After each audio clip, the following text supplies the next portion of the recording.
The alarm screamed through the monitoring station, a sound that Commander Zethus had not heard in 12 years of service. His forearms moved across the control panel with practiced speed, his compound eyes scanning the data that flooded his screens. Something was out there in the deep dark of space, and it was big. "Report," Zethus clicked, his mandibles sharp with command. The junior officer, a young Klarn named Sifa, trembled as she spoke. "Commander, we have detected an unknown energy signature in Sector 447. The readings are impossible." "Nothing is impossible." "Show me." The main screen lit up with the scan results. Zethus felt his breathing tubes constrict. The object was massive, easily 3 times the size of a Council dreadnought. It drifted through space like a dead thing, but the power readings suggested something still lived within its metal shell. "Is it a station? A colony ship?" Zethus asked. "No, sir. The configuration matches a warship, but it is not in our database. Not Council, not Krill, not any known species." Zethus stood silent for a moment. In the 3,000 years since the Galactic Council had formed, every spacefaring species had been catalogued, contacted, or observed. There were no unknowns anymore. The galaxy had been mapped, settled, and organized. This did not fit. "Prepare the diplomatic science vessel. We will investigate personally." 3 hours later, Zethus stood on the bridge of the Seeker's Hope, watching the unknown ship grow larger in the viewport. Up close it was even more terrifying. The hull was scarred and burned, marked by weapons fire that must have been incredible. Whole sections looked melted. Others showed impact craters deep enough to swallow smaller ships. What kind of battle did this survive? Whispered Valora, the Avian Council representative beside him. Her feathers were flat against her body, a sign of fear in her species. "One we should be grateful we were not part of," Zethus replied. As they drew closer, the ship's details became clearer. The design was brutal and practical. There were no elegant curves like Council ships favored. This vessel was built like a hammer, meant to strike and strike hard. Massive cannons lined its sides. Launch bays gaped open like wounds. Strange symbols marked the hull in white paint, words in a language the computer struggled to translate. "I have something," called out the linguistics officer, a 6-legged Trell named Gorvin. "The translation matrix is working on the language. It is old, very old. Not used in Council space for... Wait. This cannot be correct." "What is it?" Zethus demanded. "The language is classified as Terran, human, but that is impossible. Humans are primitive. They do not have space travel. They were quarantined in their home system over 200 years ago." The bridge fell silent. Every officer knew the story of humanity. They had been discovered 2 centuries ago, a young species just beginning to reach for the stars. The Council had observed them but decided not to make contact. Humans were too violent, too aggressive, too unpredictable. When the Krill swarm had been detected moving toward human space, the Council had voted to do nothing. They had sealed off that region of space and moved on. No one had checked on humanity since. "What does the writing say?" Valora asked, her voice quiet. Gorvin's translator hummed. "UNSC Retribution. Terran Deep Space Navy," he paused. "There is more. We stand vigilant. We strike first, we end wars." Zethus felt a chill run through his body. If this was truly a human ship, then everything the Council believed about humanity was wrong. This was not the vessel of a primitive species. This was a weapon of war, built by survivors who had learned to fight in the darkness. "Scan for life signs," he ordered. The sensors worked for several minutes before the science officer reported back. "I am detecting very faint life signs, Commander. Deep within the ship, they appear to be in some kind of stasis. Cryosleep, perhaps." "How many?" "Over 800 signatures," Zethus made his decision. "Prepare a boarding team. Full environmental suits. Weapons on stun only. We will enter this ship and find out what happened to humanity." The airlock breach was easy. The human ship systems were in emergency mode, powered down to almost nothing. The boarding team of 6 moved through corridors that were too small, too cramped for comfort. Everything was built for human proportions. Emergency lighting cast everything in red shadows, making the interior feel like the inside of a predator's mouth.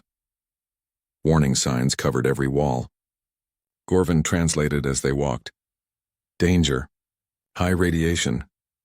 Weapons hot. Authorized personnel only. Reactor critical zones." The humans had marked their ship like a minefield. They found the first human in the medical bay. She floated in a cryopod, frozen in time. Her face was young but carried scars. Burns on her neck. A patch over one eye. Her uniform was military, covered in symbols and badges that meant nothing to the council team. There are hundreds more, the science officer reported. This entire section is filled with cryopods.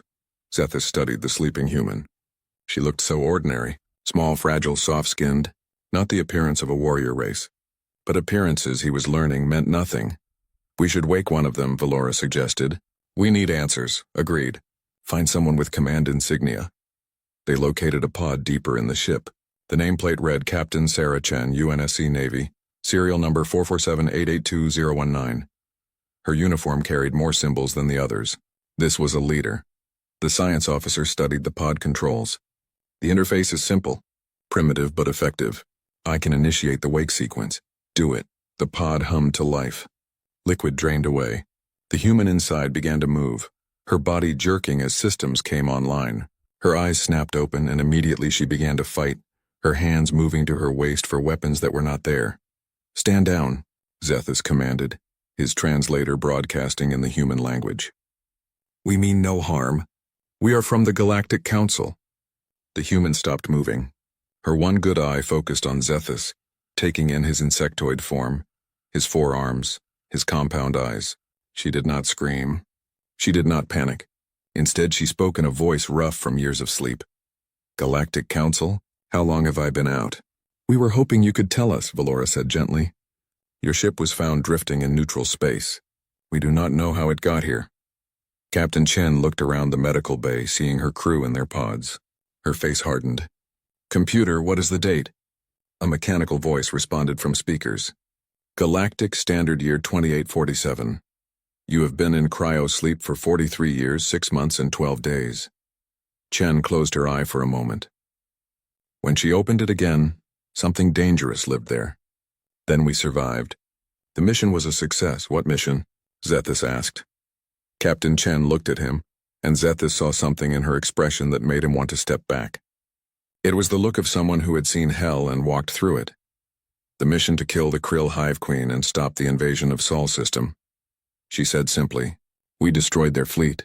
All 40,000 bioships, but it cost us everything. She paused. Tell me, council member, is Earth still standing? Zethus did not know how to answer. He did not even know if humanity still existed. The boarding team exchanged glances. Captain Chen saw their hesitation and understood. Her voice dropped to something cold and sharp. You do not know.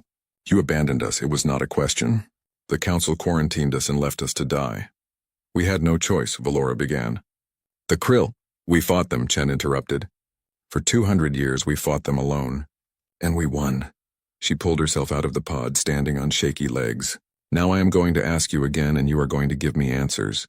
Where is Earth? Where is humanity? And what has the council been doing while we bled? Commander Zethus realized in that moment that the galaxy had changed. Humanity had not died in the darkness. They had been forged by it. And now they were back. The question was, what would they do next? The conference room aboard the council station felt too warm. Captain Sarah Chen sat across from Commander Zethus and 5 other council representatives, each from a different species. They stared at her like she was a bomb that might explode at any moment. Perhaps she was. We need to understand what happened, Zethus said carefully. The council lost contact with humanity 203 years ago. We believed your species was confined to one solar system, yet here you are, in a warship more advanced than anything in our records. Chen leaned back in her chair. Her body still ached from cryo-sleep, but her mind was sharp. She had spent the last 6 hours reviewing what little data the Retribution's damaged computers could provide. The picture was not complete, but it was enough. You want the story? Fine. I will give you the short version. She tapped the table and a holographic display flickered to life. The image showed Earth blue and beautiful. This is home. 200 years ago, we were just starting to colonize Mars and the outer planets. We were happy. Stupid, but happy. The image changed, showing a dark shape approaching the solar system. It looked organic, like a massive insect made of metal and flesh. Then they came. The Krill. We did not even know aliens existed, and suddenly we were fighting for our lives. Chen's voice remained flat, emotionless. They hit Earth first. Kinetic strikes from orbit, bioweapons, swarm troops. 3 billion people died in the first month, Valora gasped. Several other representatives made sounds of horror. Chen did not look at them. We fought back with everything we had. Nuclear weapons, chemical weapons, anything that could kill. It was not enough. The krill kept coming, so we ran. We evacuated everyone we could to Mars, to the asteroid colonies, to anywhere the krill had not reached. The hologram showed fleets of ships, small and desperate, fleeing burning cities. The governments collapsed. The old nations meant nothing anymore. There was only humanity, and we were dying, so we formed the UNSC, the United Nations Space Command. One military, one goal, survive. Chen stood up and began to pace. The council representatives watched her like prey watching a predator. For 50 years we fought them, ship by ship, station by station, planet by planet. The krill were stronger, faster, more numerous. But we learned. We adapted. We built ships designed to kill them. We developed weapons that could crack their bioarmor. We trained soldiers who could fight in zero gravity, in hard vacuum, in conditions that would kill most living things. She stopped and looked directly at Zethus. We became what we needed to be. We became monsters to fight monsters. The hologram changed again, showing the retribution in its prime. It was beautiful and terrible, bristling with weapons. The retribution was one of our last generation dreadnoughts. We built her to do one thing: destroy the krill hive fleet that was preparing to launch a final assault on Earth. The mission was simple: jump into their territory, find their queen, and kill everything. A suicide mission, Zethus said quietly. Yes. But we volunteered anyway. Chen smiled, but there was no joy in it. We hit them hard. 40,000 krill bioships defending their queen. We killed them all, used every weapon we had. Nuclear torpedoes, antimatter warheads. We even rammed 3 of their carriers when we ran out of ammunition. She touched her eye patch. I was on the bridge when their suicide fighters hit us. The explosion killed my second officer and half the bridge crew. I lost my eye. We lost main power. Life support failed in 6 sections. But we kept fighting. The room was silent. Chen continued. In the end, we won. We killed the queen. Without her, the krill hive mind collapsed. The invasion stopped. Earth was saved, she paused. But the retribution was dying. Our FTL drive was damaged. We could not make it home. So I ordered the crew into cryo-sleep. We set the ship to drift toward the galactic core, hoping someone would find us eventually. She sat back down heavily. I thought I would never wake up. I thought we would drift forever, a ghost ship full of dead heroes. Instead, I wake up to find the council standing over me asking questions. Valora leaned forward, her feathers ruffling with emotion. Captain Chen, I am truly sorry for what your species endured. If we had known. But you did know, Chen interrupted coldly. The council knew the krill were coming. Your records show it. You detected them moving toward our space. You could have warned us. You could have helped us. Instead, you quarantined us and watched. Zethus's mandibles clicked nervously. It was not that simple. The council feared the krill. We had fought them before thousands of years ago. We barely survived. The decision was made to contain them, to keep them away from council space, by letting them destroy humanity instead. Yes. Zethus did not try to deny it. It was wrong. I will not defend it. The council chose to sacrifice your species to save our own. Chen stared at him for a long moment. Then she nodded slowly. At least you are honest. I can respect that. What will you do now? Asked a reptilian representative named Krish. Will you return to human space? That depends, Chen said. You are going to tell me everything you know about what happened to humanity while I was sleeping. You are going to show me your records, your surveillance data, everything. And then I am going to decide whether the council is a friend or an enemy. That is not how this works, Krish said sharply. You are in our space. You have no authority here. Chen smiled, and this time it was genuine and terrifying. Let me explain something to you. The retribution may be damaged, but she is not dead. My crew is still asleep on that ship. And even in her current state, she carries enough firepower to sterilize a planet. So yes, this is exactly how this works. Zethus raised a hand before the situation could escalate. Enough. Captain Chen, you have earned the truth. I will provide you with all the information we have on humanity's current status. He activated a larger holographic display. Chen's breath caught in her throat. The image showed the Sol system, but it was transformed. Earth was surrounded by massive defense platforms. Mars had been terraformed. The asteroid belt was filled with stations and shipyards, and there were ships. Hundreds of ships, all bearing the same design philosophy as the Retribution. Humanity survived, Zethus said. After the Krill invasion ended, your species expanded rapidly. You now control 32 systems. Your population is estimated at 40 billion. And your military? He hesitated. Your military is formidable. Chen felt tears on her face but did not wipe them away. Earth lived. Humanity thrived. Everything they had sacrificed, every death, every horror had not been in vain. Show me more, she whispered. Zethus showed her everything. Human colonies spreading through space. New technologies developed from captured Krill bioships. Defensive fleets that patrolled human borders. A civilization that had been forged in fire and emerged stronger. Your species calls this period the Long War, Valora explained softly. It is taught to every human child. The time when humanity stood alone against extinction and refused to fall. Chen wiped her face and stood straight. I need to contact Earth. I need to let them know we are alive. Already arranged, Zethus said. A message drone is being prepared. It will reach your territory in 3 days. Thank you. Chen took a deep breath. Now tell me about the Krill. Are they gone? Did we destroy them all? The council representatives exchanged glances. Zethus's voice was heavy when he spoke. No, Captain. The Krill still exist. Your attack crippled them, sent them into retreat. But they have been rebuilding in the dark spaces between galaxies. And our long-range sensors have detected something disturbing. He changed the display. It showed a massive fleet, larger than anything Chen had ever seen, moving through deep space. They are coming back, and this time they are not just targeting humanity. They are coming for everyone. Chen looked at the impossible fleet and felt something cold settle in her stomach. The war was not over. It had only just begun. She met Zethus's compound eyes.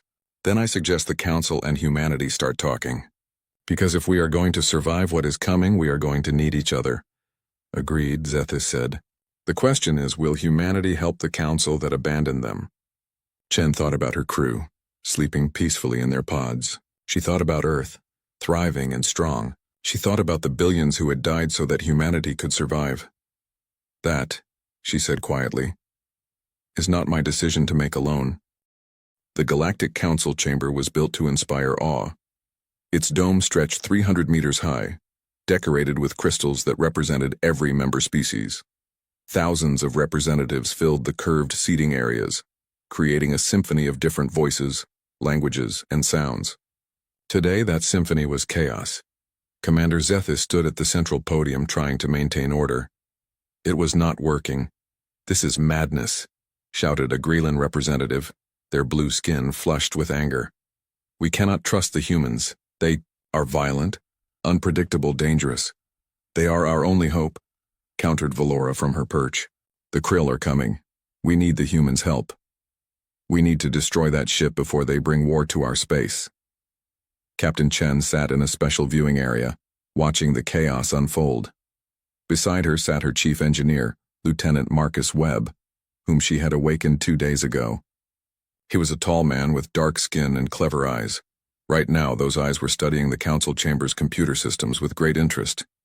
They are scared, Chen said quietly. They should be, Webb replied. I have been reviewing their military records. The Council has not fought a real war in 600 years. They do not know how anymore. They have diplomacy and trade agreements. We have survival instinct. Chen smiled slightly. Is the package ready? Almost. Their security is good, but not good enough. Odin is working through their firewalls now. Give me another hour. Chen nodded. Odin was the Retribution's artificial intelligence, a learning computer that had helped them survive the war. It was old, damaged, but still functioning. And right, now it was quietly infiltrating the Council's information network, gathering everything it could find. Knowledge was power. And Chen needed all the power she could get. Zethus finally managed to quiet the chamber. Order! We must have order! His translator boomed through the space. We have a decision to make. The Krill fleet will arrive in 3 weeks. We must decide how to respond. A hologram appeared above the central floor, showing the approaching Krill armada. Even through the projection, it looked terrifying. Millions of bioships, moving like a swarm of locusts through space. Our defensive fleets cannot stop this, said Admiral Koenig, a reptilian species that commanded the Council's military. We have 700 ships of the line. This krill fleet has over 3 million bioships. We will be overwhelmed in hours. What about evacuation? Someone asked. There is not enough time. 17 worlds lie in their path. 40 billion citizens. We cannot evacuate them all. The chamber fell silent. Chen could see the fear on every face. These were species that had lived in peace for centuries. They had forgotten what it meant to face extinction. We could negotiate, suggested an elderly Quill representative. Offer them tribute, territory, whatever they want. The krill do not negotiate, Chen said, her voice cutting through the silence. Every eye turned to her. They do not want your territory or your resources. They want to consume everything. That is what they do. That is all they do. She stood up and walked to the podium. Zethus did not stop her. I have fought the krill for my entire adult life, Chen continued. I have seen what they do to planets they conquer. They strip away everything. Every plant, every animal, every microbe. They consume it all and move on. You cannot bargain with that. You cannot reason with it. You can only fight it. And how did that work out for your species? Sneered the Greenland representative. You lost. Billions of people. But we survived, Chen said coldly. Can you say the same? Will your species survive the next 3 weeks? The representative had no answer. Chen activated her personal data pad, projecting files onto the main hologram. These are combat logs from the Retribution, battle footage from our war with the krill. I am going to show you what you are facing, and then you are going to understand why you need humanity. The first video played. It showed a human destroyer fighting 3 krill bioships. The human vessel was smaller, slower, but it fought with a ferocity that made the council representatives gasp. When it was about to be destroyed, it rammed one krill ship and detonated its reactor, taking out all 3 enemies. This is what human warfare looks like, Chen narrated. We do not retreat. We do not surrender. We fight until we win, or until we die. More videos played. Human marines in powered armor boarding krill vessels, fighting in conditions that would kill most council species. Nuclear weapons being deployed at ranges that seem suicidally close. Ships sacrificing themselves to save others. Admiral Koenig watched with growing horror and fascination. Your tactics are brutal, effective, but brutal. We use what works, Chen said. The krill are stronger than us, faster than us, more numerous. So we developed weapons and tactics to counter their advantages. Kinetic weapons at relativistic speeds, antimatter warheads, boarding actions, close-range combat, whatever it took to survive. She paused the footage and looked around the chamber. The council abandoned humanity to fight this threat alone. For 200 years we bled while you watched. Now they are coming for you. And you have a choice. You can face them alone the way you forced us to, or you can ask for our help. And what would be your price? Asked a Trell representative suspiciously. What would humanity demand in exchange? Chen smiled. That is the interesting question, is it not? What would be fair payment for saving your civilizations? The chamber erupted into arguing again. Chen let them fight for a moment before holding up her hand. Fortunately for you, I am not the one who sets humanity's price. That decision belongs to Earth and the UNSC command. I have already sent them a full report of the situation. They will arrive in 1 week to negotiate terms. What? Zethus's mandibles clicked in surprise. How did you contact them? Webb stood up, grinning. We borrowed your communication array, hope you do not mind. Odin needed the bandwidth. That is impossible. Our systems are encrypted. Not anymore, Webb said cheerfully. We also borrowed your intelligence files on human space, krill movements, and council military capabilities. Thank you for that. Very helpful. The chamber exploded in outrage. Representatives shouted about violations and crimes. Chen waited for them to exhaust themselves. "You can complain all you want," she said when they finally quieted down. "But here is your reality. The Krill are coming. The Council cannot stop them. Humanity can. Whether we choose to help you depends entirely on how the next week goes." "This is blackmail," someone shouted. "No," Valora said, standing up. "This is justice. We abandoned them. We let them suffer. Now they hold the power. And I, for one, think we deserve whatever terms they demand." Zethus looked at Chen with a mixture of anger and respect. "You planned this from the beginning. The humble captain act. Sharing your combat logs. All of it was manipulation." "I prefer to call it negotiation," Chen replied. "And yes, I learned politics along with warfare. Humanity grew up fast." Admiral Koenig studied the Krill fleet projection thoughtfully. "Tell me honestly, Captain, can humanity stop this fleet?" Chen considered the question carefully. "Alone? No. This fleet is bigger than anything we have faced, but together? The Council has numbers and resources. Humanity has experience and weapons technology. Combined, we might have a chance." "Might? War is never certain, Admiral. But I know this. If we fight together, we have hope. If we fight separately, we all die." The chamber fell silent again. Chen could see the calculations happening behind every representative's eyes. Pride versus survival. Independence versus extinction. "The vote will be held in 3 days," Zethus announced. "We will decide whether to formally invite humanity to join a military alliance against the Krill. Until then, Captain Chen, you and your engineer will be our guests. And please, stop hacking our systems." "No promises," Webb said with a grin.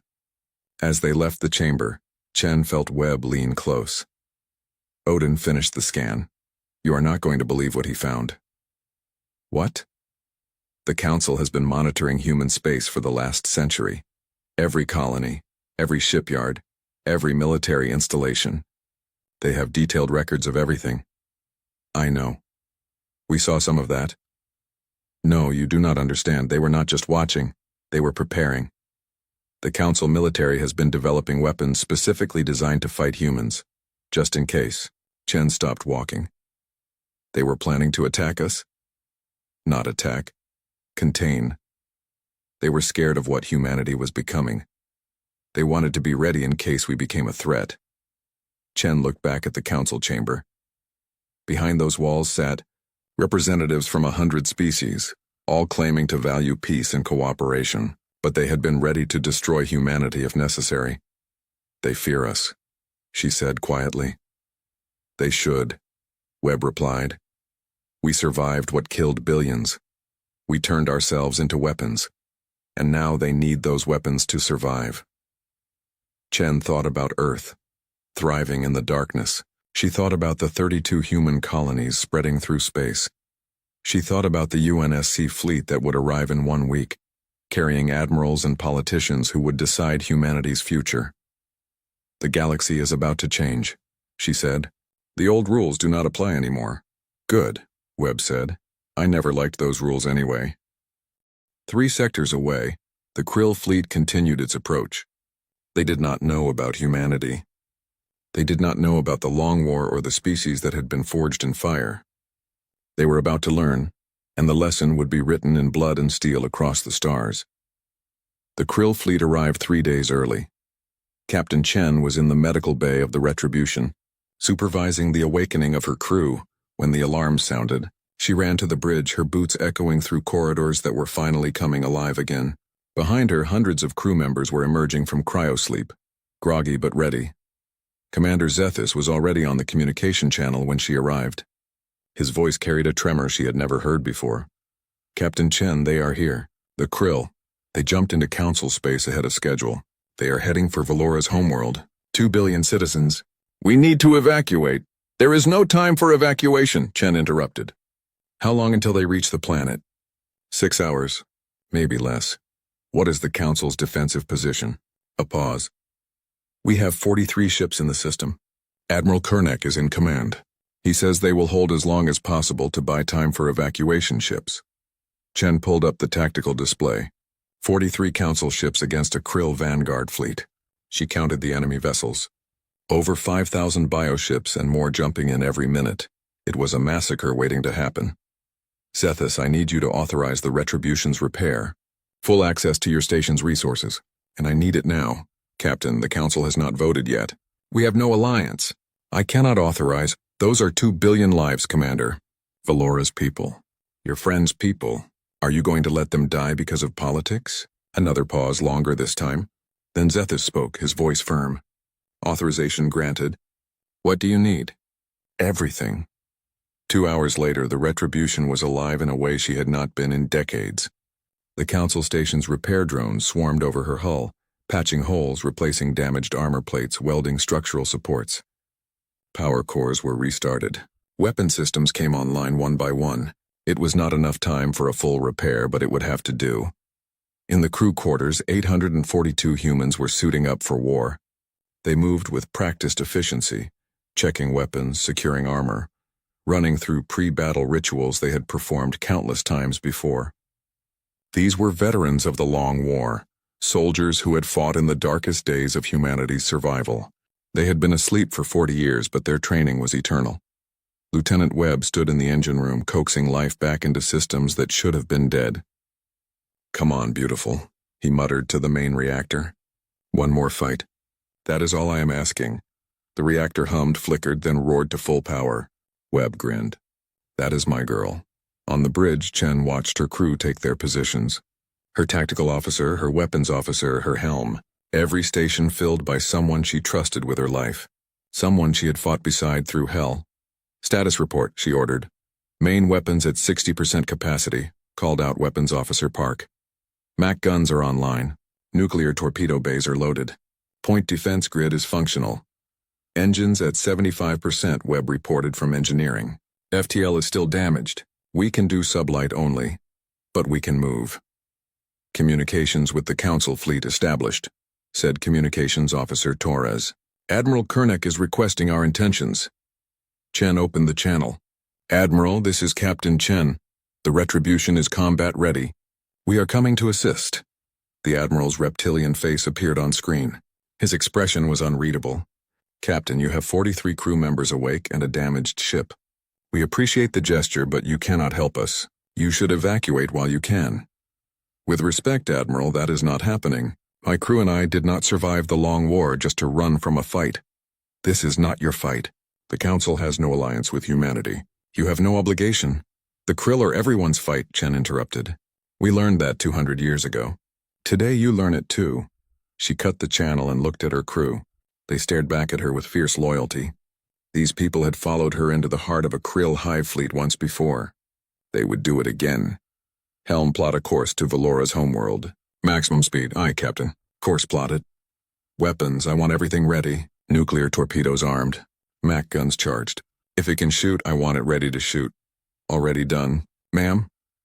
Chen sat in her command chair and felt the familiar weight settle on her shoulders. Command. Responsibility. The knowledge that her decisions would determine who lived and who died. All hands. This is the captain, she said over the ship-wide channel.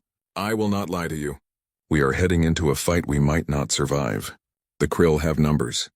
They have surprise, but we have something they do not have. We have experience. We have training. We have the will to survive that has been carved into us by 200 years of war. She paused, letting her words sink in. The Council abandoned humanity once. They let us fight alone. Today we show them what that created. We show them what humanity became in the darkness. Today we show the galaxy that humans do not run. We do not hide, we fight. And we win. The crew cheered. It was a sound Chen had not heard in 40 years, but it sent fire through her veins. Helm, engage engines. Take us to war. The Retribution launched from the Council station, her engines burning bright against the stars. Behind her, the station's occupants watched in awe and terror as the massive warship accelerated toward the coming battle. 4 hours later, the Retribution entered the Valora system. The scene was chaos. Council ships fought desperately against the Krill swarm, but they were losing. Bioships tore through elegant Council vessels, ripping them apart with organic weapons that ate through shields and armor. Explosions dotted the darkness. Escape pods drifted through debris fields. Tactical assessment, Chen ordered. Council fleet is down to 28 ships, reported the tactical officer.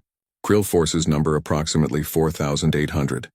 They are in attack formation Alpha 7 standard swarm pattern. They are pushing toward the planet. Show me Admiral Kernek's flagship. The display highlighted a council dreadnought at the center of the defensive formation. It was taking heavy fire, its shields flickering. Open channel to all ships, council and Krill frequencies. Channel open, ma'am. Chen stood. This is Captain Sarah Chen of the UNSC Retribution. Krill forces, you have entered protected space. You have 10 seconds to withdraw or be destroyed. This is your only warning, silence. Then a horrible screeching sound came through the Krill frequency. It was laughter.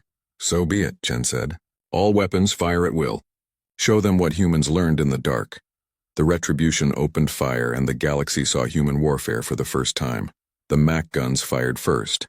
Magnetic accelerator cannons launching slugs of depleted uranium at a fraction of light speed. The rounds punched through 3 Krill bioships, then 4 more behind them. Each shot was a lance of destruction that left nothing but debris in its wake.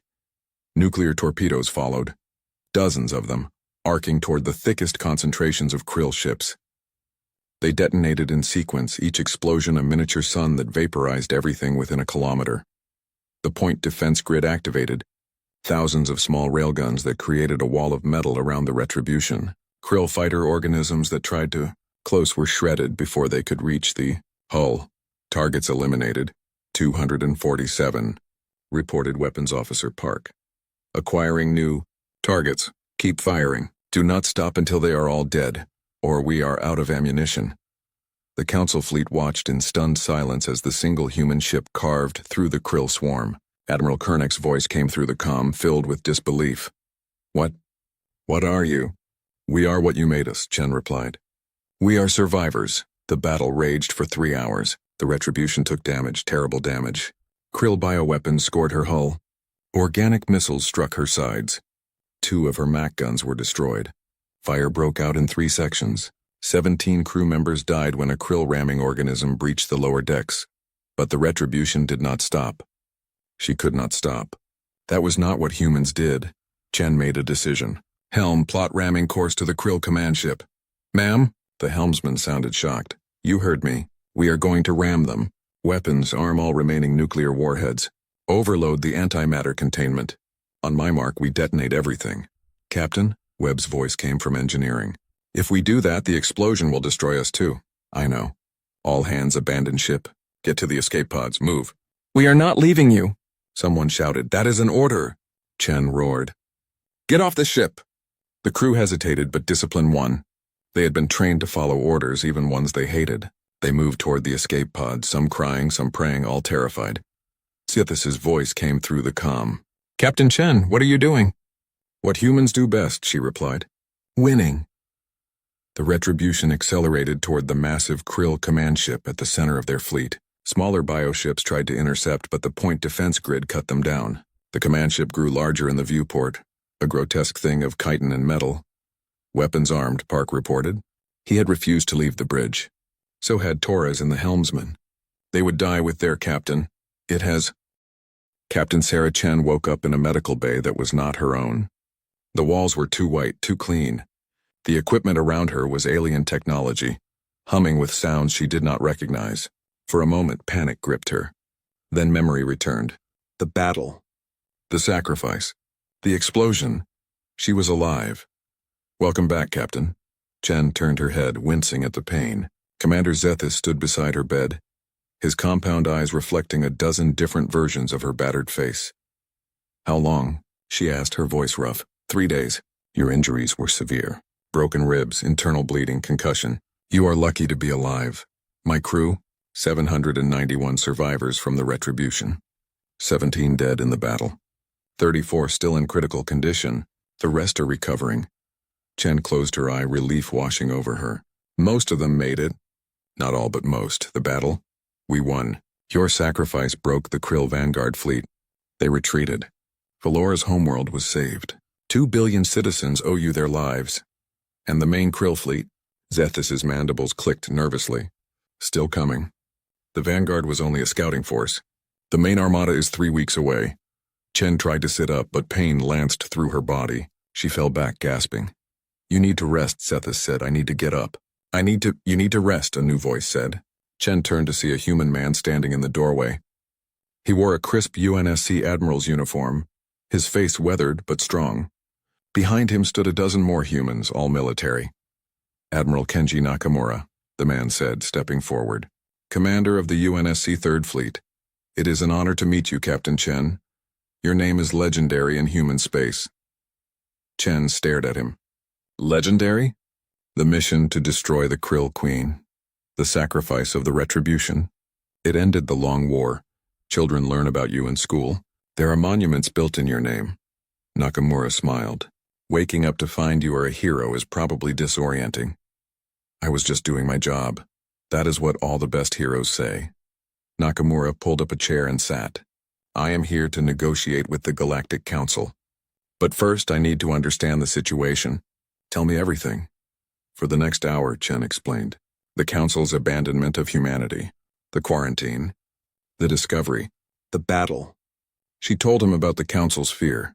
Their political divisions, their weakness. And she told him about the Krill Armada coming to destroy everything. Nakamura listened without interrupting. When she finished, he was quiet for a long moment. So they left us to die, he said finally, and now they want our help to save them. Yes. What do you think we should do, Captain? Chen met his eyes. I think we should help them. Not because they deserve it, but because if we do not, billions will die. And because we are better than they are, Nakamura smiled. I was hoping you would say that. The UNSC High Command agrees. We will help the Council. But on our terms. What terms?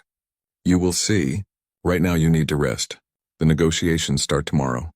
And I want you there if you are strong enough. I will be there. The next day, Chen limped into the Galactic Council chamber on crutches. Her body protested every movement, but she would not miss this. The chamber was packed. Every council representative was present. And filling one entire section were humans. Hundreds of them. Diplomats, military officers, scientists, advisors. A delegation that announced humanity's arrival on the galactic stage with undeniable force. Admiral Nakamura stood at the central podium.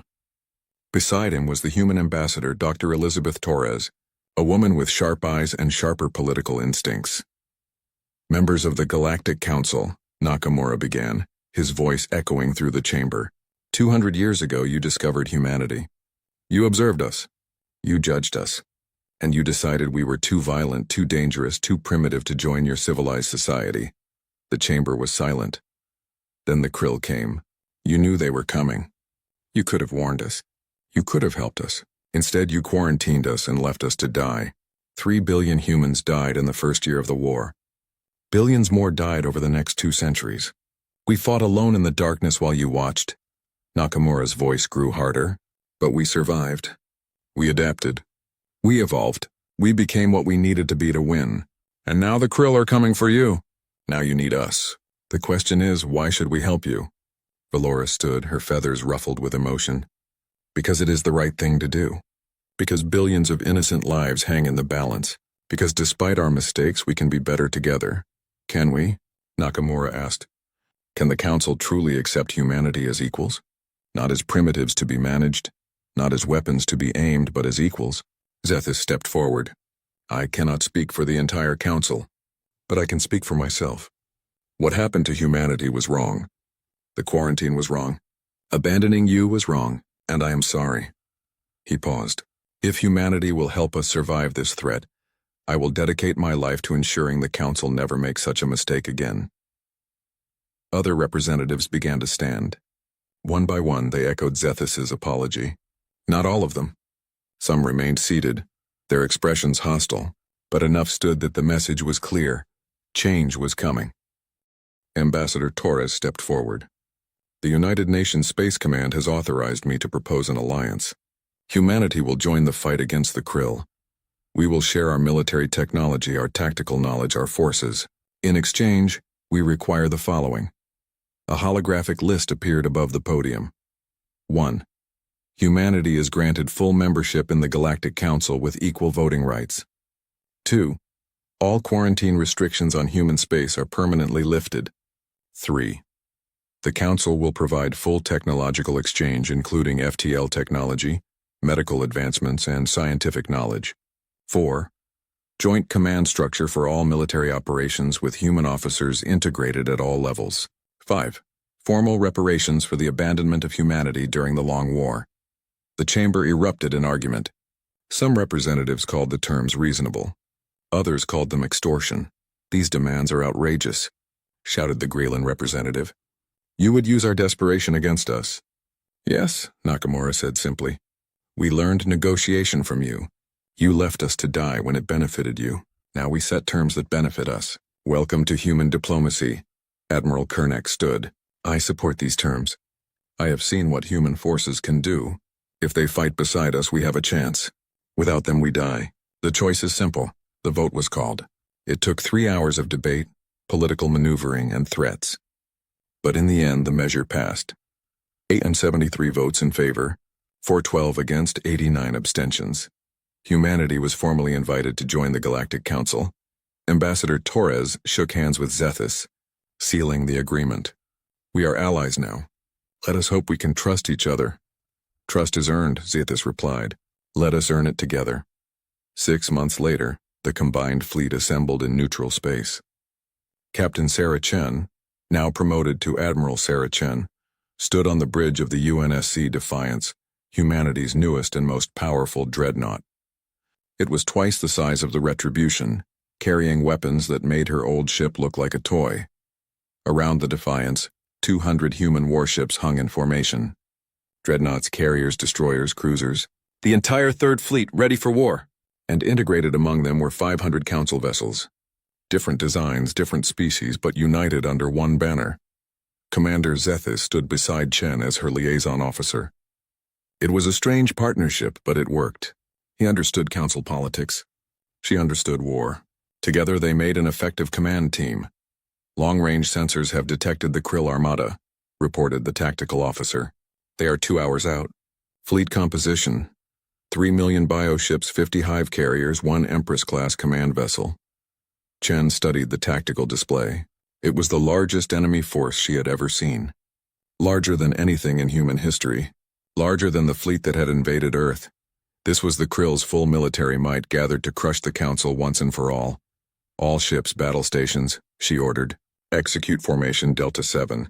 Human ships form the spearhead. Council forces provide fire support and screening.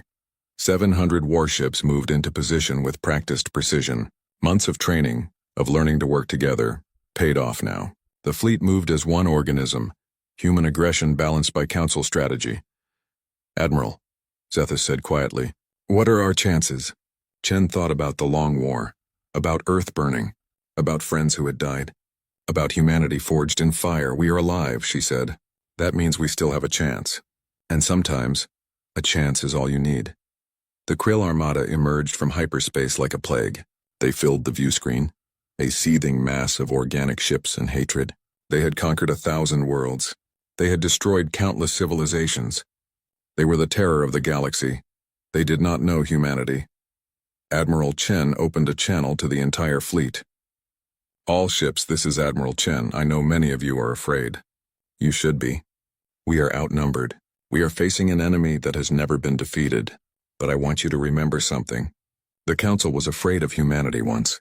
They feared what we would become. Today we show them they were right to be afraid. Today we show the Krill why humans do not lose." She paused, letting her words sink in. "For 200 years humanity stood alone against the darkness. We bled, we suffered, we died, but we never broke. Today we do not stand alone. Today we stand with the Council.